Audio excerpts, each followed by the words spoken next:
think you're always trying to find the ways in which that part of the character expresses himself in this film.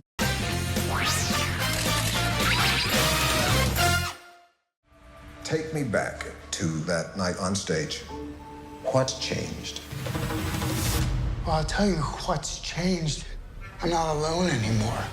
Started talking about finding a new story to tell with the character, midway through the shoot of the first one, long before its release. So it was something that, even then, I think we both felt like there was more to explore with the character. It became obvious that we wanted it to feel spontaneous and off the cuff and dirty in a way that I don't think you typically see. We just felt like we didn't want it to be like anything you'd ever really seen before, or a way that people typically perform songs in movies. So that it was exciting and maybe challenging, because it felt like we had to actually go out there and perform live and perform the songs in ways that felt accurate, but maybe weren't the most beautiful renditions of the song. And that, there was something that felt very exciting about that. George Drakoulias, he works with Todd all the time, and I've known him for years. And very early on, he introduced me to a pianist named Alex Jules, and we started working together, and we kind of clicked. I had told him that I wanted each take to feel different, and we never kind of set phrasing or particular way of singing in stone. It was always changing from take to take, and so he was really great at just listening and feeling when he thought I might go. There are some times where I would sing it hard and loud, and other times it would be kind of softer, and so I just wanted to work with somebody that was gonna go on that with me and be really receptive and listening to me and changing the dynamics live. I got the sneaking suspicion that we're not giving the people what they want. It's okay, baby. Let's give the people what they want. I found her to be just without ego, and had such a fierce determination to just get right in with us. So it was really, it was a great experience to have somebody else come into it that was willing to go wherever it led us. There's not a lot of people, I think, or a lot of actors that are comfortable working in that way, where things might change in a moment and you're trying different versions, and that can really throw a lot of actors. And she was just really game for anything. The sets that Mark built were pretty astonishing. I think Arkham had multiple levels. It's the kind of sets that you go in and you get lost. They're that kind of vast. And so it's really impressive, and obviously important. You can go from the stage studio world, which is about as far away from the movie as possible, to kind of entering set and getting lost in those corridors, and everything was accessible and it felt authentic. So it's a huge part of the film, obviously, and a huge part of helping, I think, the actors find their place within the world.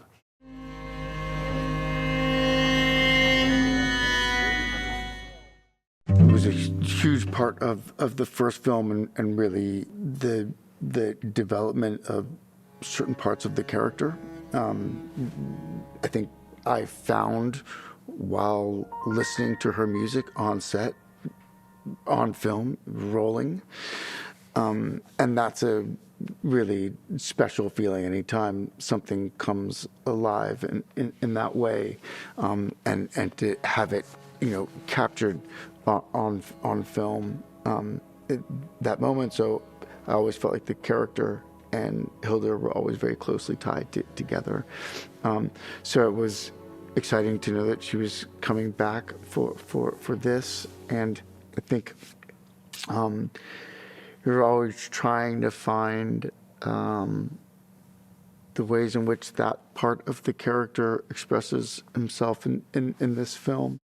Practically speaking, he's just a seasoned filmmaker. He just has a very specific and unique perspective, and that's really the most important thing, at least for me, when working with the director. I just want somebody who has a very unique vision, and I like the way that he solves problems, and he's pretty fearless. He really doesn't run from what might be uncomfortable about a scene or in trying to discover what the scene is.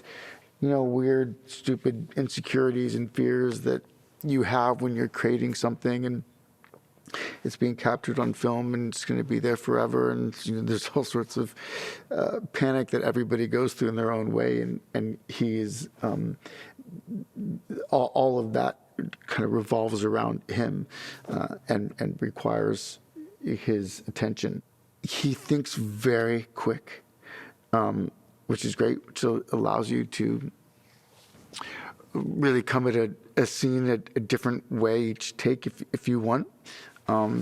Because anytime you run into a problem, he just very quickly comes up with a line that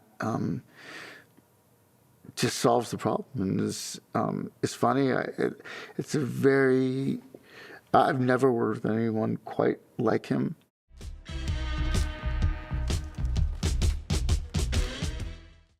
He really comes at dance through the eyes of the character. And so, some of my favorite moments is we would just be in the studio and he would kind of put on a song and he just starts feeling something and he just will start dancing. And very quickly you identify the things that really work and what feels like the character and the things that don't work. And he's not precious about anything. And he can help adjust things for your ability or body type, because he can do anything, like any kind of dance. And of course, I was limited, but he's such a wonderful teacher, and he cares so much about what he does. He really genuinely, he loves it, and that's infectious and nice to be around. You were the only one that was ever nice to me. Yeah. The first time that I worked with Lee on the first film, I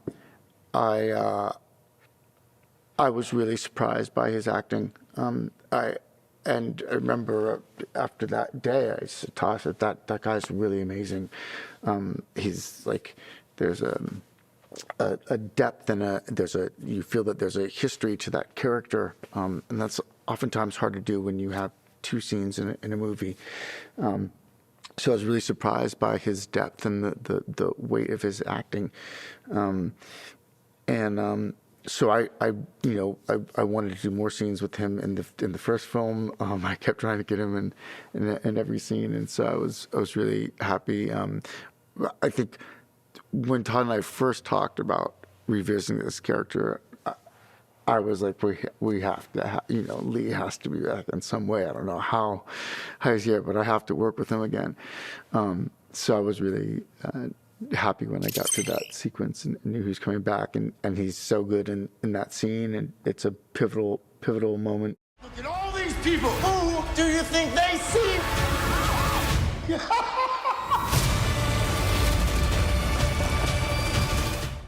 别忘了订阅我们的频道，打开小铃铛就不会错过任何精彩内容，随时上架。我们下回再见。